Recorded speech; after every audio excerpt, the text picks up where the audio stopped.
Hi, what's happening? Y'all, your boy Rico from Street Scores, and I'm coming with another projections video. Last time, a few days ago, we did offensive line projections for different situations and where we are currently, what it may look like at some point in training camp, at a certain point in week one, and then we had fun and just put together the heaviest offensive line that we could possibly even throw out there. Completely just for fun, not practical at all, but that's the type of things we're doing with these projections. Today, we're doing the 2023 defensive alignment and combination projections, as you can see on the screen. So we're going to look at different formations if we're trying to focus on stopping the run, if we're trying to focus on stopping the pass, different scenarios and things like that. What is like our base defense technically, and how often will we ever even be in that base defense? What's the formation that we'll probably be in the most? We're going to start with that one. Also, I want to go ahead and let you know to not put too much stock into who the players are that we have in there. We're more so focused on the alignments and where everybody is and things like that, like the positions.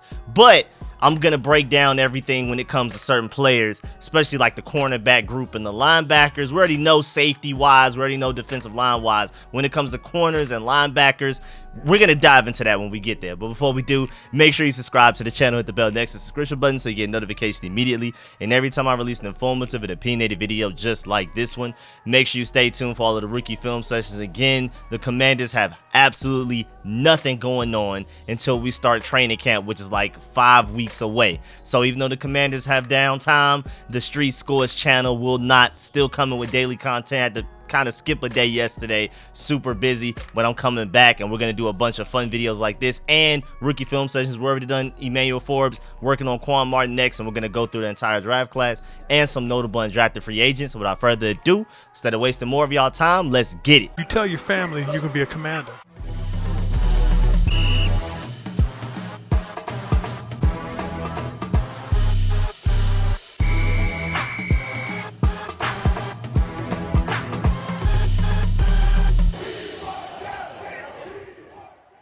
Alright, so first we're starting with the formation that will probably be in the most often. Now, of course, the Commanders played with only 2 linebackers for more than 50% of defensive snaps in 15 of 17 games last season.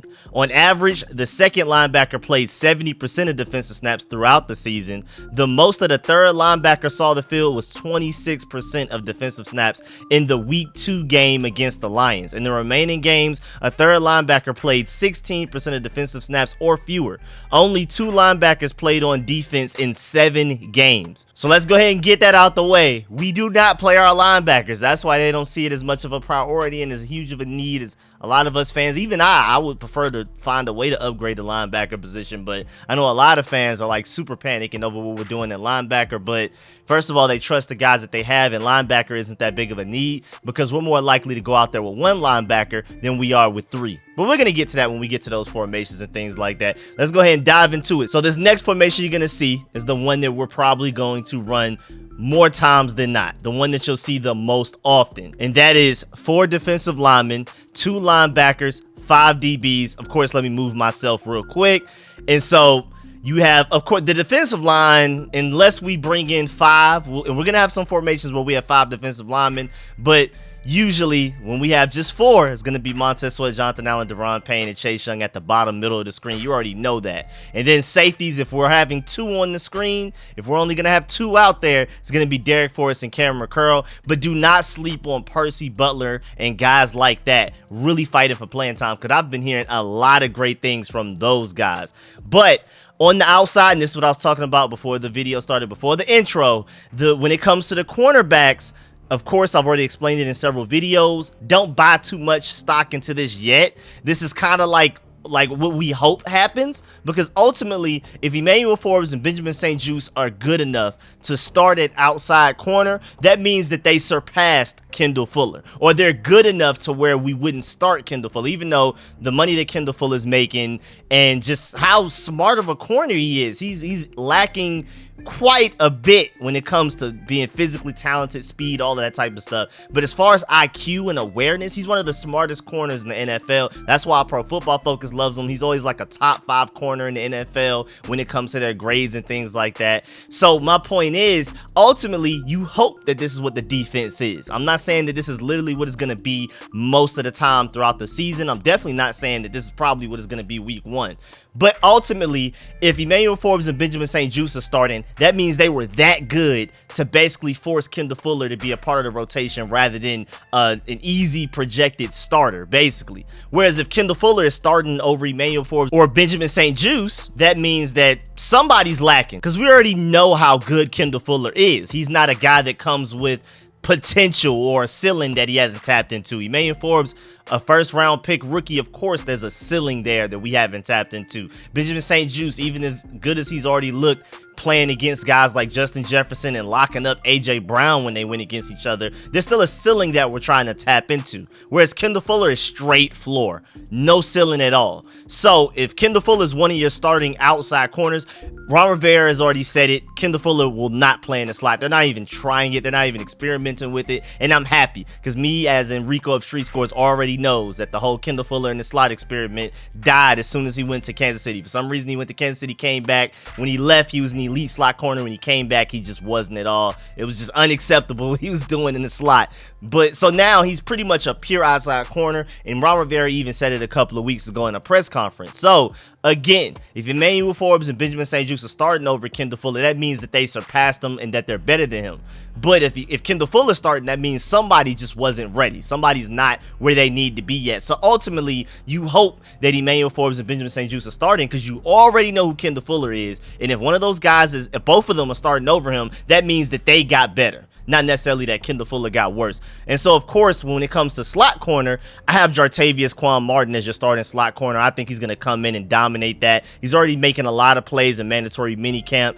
I think him and Percy Butler are going to be fighting for playing time there, but Percy Butler is also going to be fighting for some playing time in the safety group. But there's no way you can dethrone Cameron Curl and Derek Forrest with what they were cooking up last year. As long as Cameron Curl's on the field, Derek Forrest was just a ball magnet, ball hawk. He just looked like a genius. I don't know why Cameron Curl has to be on the field for Derek Forrest to not look completely lost. But when Cameron Curl is healthy, and like I've already explained in several videos before, Cameron Curl should be able to stay healthier this season, because they're planning on playing him at pure strong safety. Ron Rivera already said it. They're not going to want to put him as Buffalo nickel as much. That's what Quan Martin's here for, slot corner, things like that. They want him to play pure free safety. I mean, strong safety, my fault. They want him to play pure strong safety, further away from the line of scrimmage more often. Not completely. It's not like Cameron Curl won't step up and make plays against the run. It's not like he'll play 0 snaps of Buffalo nickel this upcoming season. But they're saying, Ron Rivera already said it out loud in the press conference, they want to limit Cameron Curl snapping the Buffalo nickel and all of that type of stuff, because they want him to stay healthy. So, assuming that Cameron Curl does stay healthier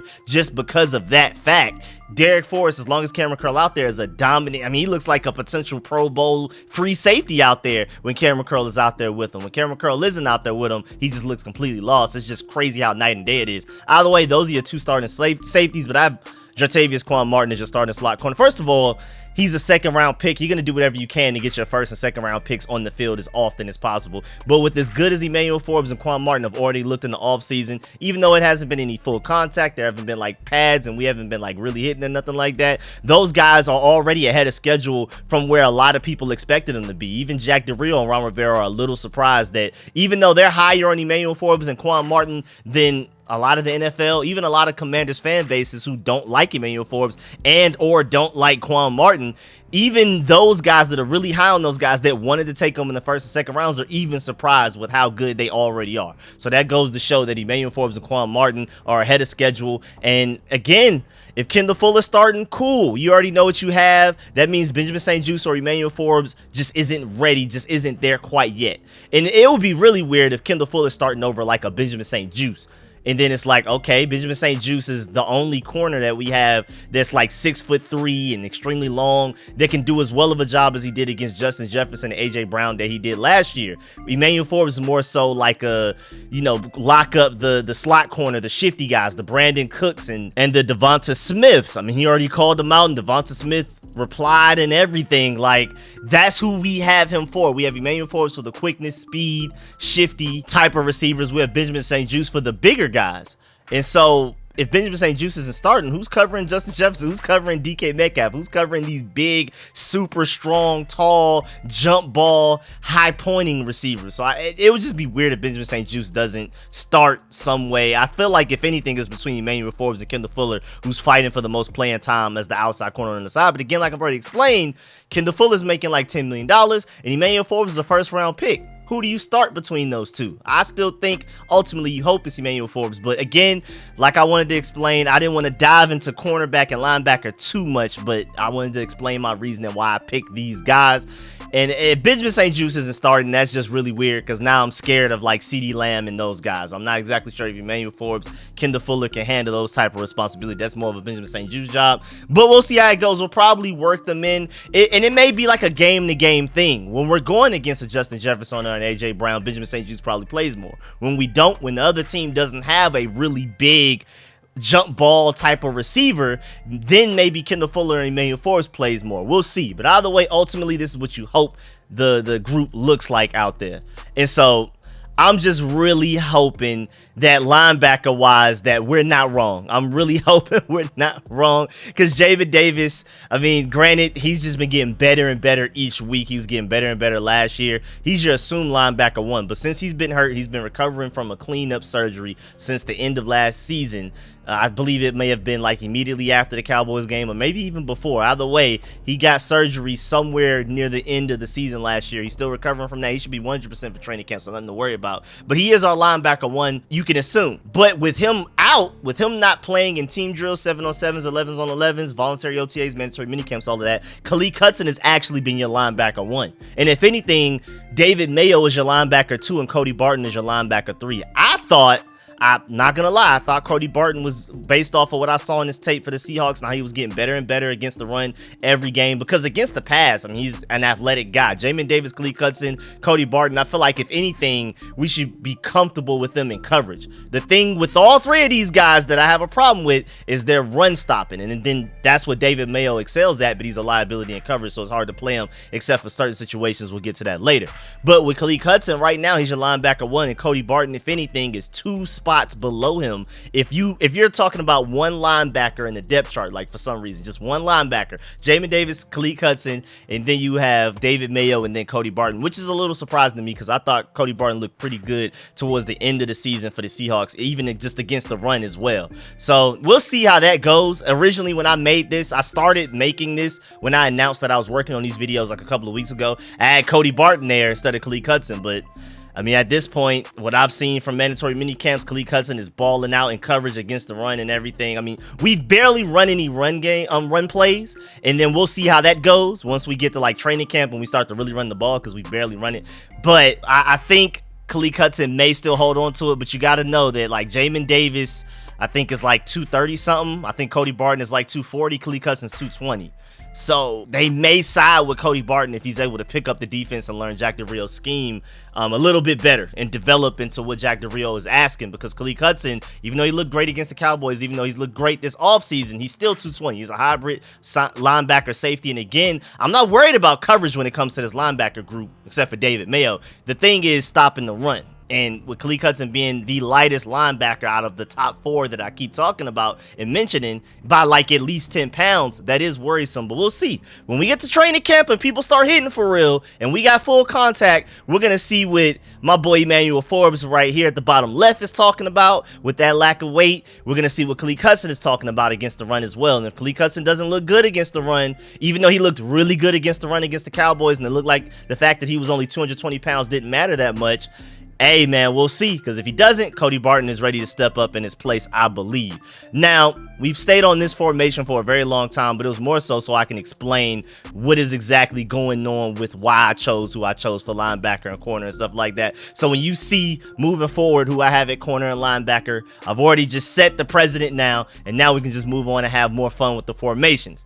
So now we're moving on to what we may run the second most often based on snap percentages from last year. Based off of what we ran last year, the previous formation we just looked at, we ran the most often with two linebackers. Now we're going to the formation that we ran the second most. and that is 5 defensive linemen, 1 linebacker, and 5 DBs. We were really out there with 1 linebacker at a crazy amount. Like, I'm not sure if other NFL teams do that. I guess I could research it, but I think that's crazy. So, of course, again, your starting outside corner is Benjamin St-Juste. Your 1 linebacker, when healthy, is going to be Jamin Davis. Again, I have Quan Martin in the slot because he can play slot corner for you. He can play strong safety, free safety, even a little bit of outside corner if you're trying to throw a quarterback off, throw an offense off, and catch them off guard. Maybe try to force a turnover that way and things like that. And again, I really believe Percy Butler, based off of what I've heard and seen so far in this offseason. And again, I mean, we have some players that really made some names for themselves in that final game against the Cowboys last year. Sam Howell, most notably, but also Chris Paul at left guard, Khaleke Hudson at linebacker, who's just starting linebacker right now, and Percy Butler at slot corner / free safety / Buffalo nickel, whatever you want to call it. And then the fact that he's continuing that momentum, just like Khaleke Hudson, into the offseason. It wasn't a fluke. It wasn't like that Cowboys game was just a one-time thing. For some reason, those guys, something just clicked in that game against the Cowboys. Thank goodness we played it. And it just seems like they're carrying that momentum into the offseason. So I would not be surprised if Percy Butler plays more than people expect, but will I declare him a starter? Not just yet. So I have Quan Martin again in the slot, but mostly just because he could play so many places that I just feel like Quan Martin's going to be on the field no matter what, whether it's a slot corner or somewhere else, he's going to be on the field. Of course, your 2 safeties, we already know that, but when it comes to defensive linemen, and I think we may run this formation even more now that Phidarian Mathis is healthy at nose tackle. I like John Ridgeway a lot, but Phidarian Mathis is supposed to be better than him. He was a 2nd-round pick. John Ridgeway was a 5th-round pick in the same exact draft, and the only reason we got John Ridgeway is because the Cowboys tried to sneak him onto their practice squad. They didn't even feel like he deserved to be on their 53-man roster, and then he came over and balled out for us. But still, at the end of the day, Phidarian Mathis has higher expectations than John Ridgeway, so I'm expecting him to be the starting nose tackle. But when in doubt, if for some crazy reason Phidarian Mathis isn't as good as everybody hopes and thinks he is, even though when you go back and look at the tape, and especially don't even look at Alabama tape, just look at what he was doing in like the preseason and the offseason last year. It looked like he was going to be a serious problem for people. And so if he comes back and looks like that, and if anything is only better, this defensive line, this 5 defensive lineman set, nobody's getting through that. Even if you run the ball right here, Jamin Davis should be good enough with his improved awareness and IQ, and he's more proactive rather than reactive in the run game. That should help Quan Martin can step up and make plays. Now, I do worry about Benjamin St-Juste and Emmanuel Forbes against the run on the outside, but I think Derek Forrest and Cameron Curl, we got to remember, Derek Forrest is our free safety, but he's literally, if we're talking about out of everybody in the safety group, between Derek Forrest, Cameron Curl, Percy Butler, Quan Martin, and all of those guys, Derek Forrest is the best built to be the Buffalo nickel. If we're talking about like safety linebacker, I believe he may be the same exact weight as Khaleke Hudson. And Khaleke Hudson is supposedly our linebacker too right now. And Derek Forrest is not only not our Buffalo nickel, not our strong safety, but our free safety. Usually the guy that's supposed to be the fastest, quickest, and usually sometimes the smallest. You expect your strong safety to typically be bigger than your free safety. You expect your Buffalo nickel to be bigger than both of those guys. Derek Forrest is the biggest safety, strongest weight, all of that type of stuff. He's our free safety. So when in doubt, when it comes to stopping the run, Derek Forrest isn't afraid to come up and make a play as our free safety. Most teams' free safeties are really afraid of stopping the run. Derek Forrest isn't. He's literally built like a safety linebacker hybrid, just like a Khaleke Hudson. He may be a little bit smaller than him, but that's only because Derek Forrest is trying to get better at free safety and Khaleke Hudson is trying to bulk up to become a better linebacker. Other than that, like naturally coming out of the draft, those guys were basically the same exact build from what I remember. So yeah, man, if we're running 5 defensive linemen, 1 linebacker, 5 DBs, this is what you got on the field right here. And I'm actually really excited about that. I think that's a really good setup to go with. And then next up, 3 linebackers. Technically, our base defense, we run a 4-3. But like I've already explained way earlier in the video, this is going to be an extremely rare case. Like, I can't stress it enough. Running 3 linebackers on the Commanders is just almost impossible. I really don't see it happening often, if ever. I mean, we may be able to count on our hands how many times we throw linebackers out there. 3 of them at the same time this upcoming season. Either way though, of course, again, just to take me away, your outside corner, Emmanuel Forbes, Benjamin St-Juste, that's always going to be the case. And then you take away John Ridgeway from that previous formation, and then you add David Mayo as well. You take away Quan Martin, you add Khaleke Hudson, because we're focused on linebackers. This is us trying to stop the run, I guess. But we're going to look at the next formation, which is a stop the run formation with only 2 linebackers, because we really don't need 3. David Mayo is a really good run stopping linebacker, but if for any reason, say say it's 3rd and inches and the team thinks about throwing the ball, David Mayo, you might as well just go ahead and act like he's not even a defender. We technically have 10 defenders out there. And so it's just like, unless it's like the most obvious of obvious run plays, like it's got to be 4th and goal on the goal line, and you know for a fact that they're not even going to potentially do play action and then throw it to a tight end that leaks out at the last second after blocking. You have to know for a physac that there's no way that the other team is throwing the ball, which is almost impossible at this point in the NFL. That's the only way I can see us running 3 linebackers out there. And again, like I already explained, Cody Barton is technically linebacker 4. So Jamin Davis, David Mayo, and Khaleke Hudson will be your 3 linebackers. And then, of course, you already know your starting D-line, your starting outside corners, and your starting safeties are. Again, don't put too much stock into the outside corners. You never know, man. Maybe Kendall Fuller comes in and just shuts all of this down. Make sure Benjamin St-Juste, hey, young gun, I know you good. I know what you did against Justin Jefferson and A.J. Brown. That was impressive, but you need to sit down. Or Emmanuel Forbes. I mean, I know you 16th overall pick, probably should have went higher if you just didn't weigh so little and all of that type of stuff, and I know you're ready and you look like you're even doing a good job against Terry McLaurin and Jahan Dotson already, and it's not even training camp, but you need to sit down as well, because I'm still your starting corner. I wouldn't be surprised, but again, ultimately you hope that this is what our defense looks like, especially right now, what I'm talking about when it comes to outside corners. Now moving on to the next formation, the true stop the run formation, because again, I just don't. You can probably count on 1, maybe 2 hands how many times we'll ever go out there with 3 linebackers this upcoming season. It's going to be really rare, I'm telling you. So if you really want to stop the run, take away one of those linebackers and add another defensive lineman. Bring my boy Fadarian Mathis back. Take David Mayo off the field. I mean, I can see where if it's like a serious, like we are really trying to make sure we stop the run, David Mayo is our best run stopping linebacker. But again, if there's even the slightest chance that they may do some play action, not even just play action, just decide to just straight up 3rd and inches, 3rd and 1, 3rd and short, whatever, 4th and short, the goal line, 3rd and goal, whatever. Like, it's just, if there's any chance that they may throw the ball, David Mayo immediately doesn't exist on the field, and we're out there with 10 defenders instead of 11, and we're at a strong disadvantage. So ultimately, when you want to stop the run, and David Mayo didn't start playing last year until Cole Holcomb got hurt, and we were having injuries left and right. So I'm pretty sure David Mayo is supposed to be depth. I don't really think they see him as a guy that's going to be a part of the rotation consistently unless there's an injury. So as long as Jamin Davis, Khaleke Hudson are healthy, and hopefully if Cody Barton develops to the point that he's surpasses David Mayo on the depth chart, hopefully we'll get to the point where David Mayo shouldn't see the field. So even when you want to stop the run, this should be your formation right here. But maybe because Kendall Fuller is so heads up and he knows how to make great plays in the back. One thing about Kendall Fuller that he has over every cornerback we have in this group right now is, boy, he knows how to blow up a screen. That boy Kendall Fuller consistently blows up screens, makes plays against the run. He's consistently in the backfield, and he's not a great tackler, but he's better than what I can expect Emmanuel Forbes to be so far, just projection wise, and he's better than Benjamin St-Juste, even though he's 6'3". Benjamin St-Juste is not a good contributor against the run. And so if you wanted to add Kendall Fuller into any formation where I feel like he's most likely to start over one of these outside corners that I have out there, this is the one. When it comes to stopping the run, Kendall Fuller right now is our best run stopping corner, but you never know, maybe Emmanuel Forbes surprises us. But either way, you're taking away David Mayo and putting Fadarian Mathis in there to clog up that middle. And that allows Jonathan Allen, Montez Sweat, Deron Payne, and Chase Young to have one-on-one fights to stop the run. And I don't see too many offensive lines out there in the NFL that can be able to block all of them in one-on-ones. You got to double team everybody on that defensive line. And with Fadarian Mathis out there, you can't do that. And that's just going to free up Jamin Davis and Khaleke Hudson to go in there, diagnose what's going on, and to make the play against the run. So, hey, man, try it if you want.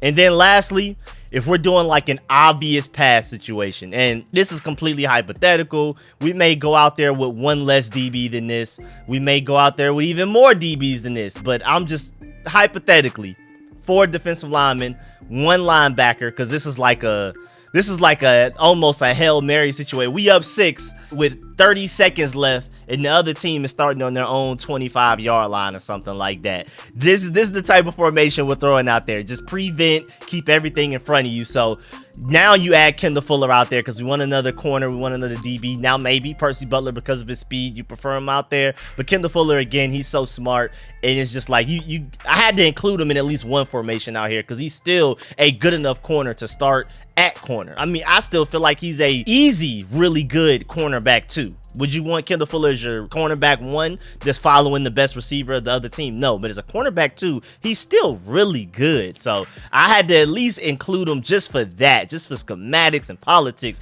At least one of these pictures, one of these scenarios and things like that. So, hey, man, if we want to go out there with 6 DBs, again, Percy Butler may find a way to push somebody out of one of these pieces, one of these spots, but 4 defensive linemen, 1 linebacker, 6 DBs. I dare you to throw the ball on this. I dare you to find somewhere to throw this ball. And if anything, it may be underneath, but at the same time, you got Montez Sweat, Jonathan Allen, Deron Payne, and Chase Young coming after you while you're trying to scan the field with all of these guys in the way. With no threat of the run, this could be a truly suffocating defense right here. So, hey, man, try it if you want to when it comes to this as well. But yeah, man, that's the end of this video. Please get in the comment section. Let me know how you feel about everything discussed in this video.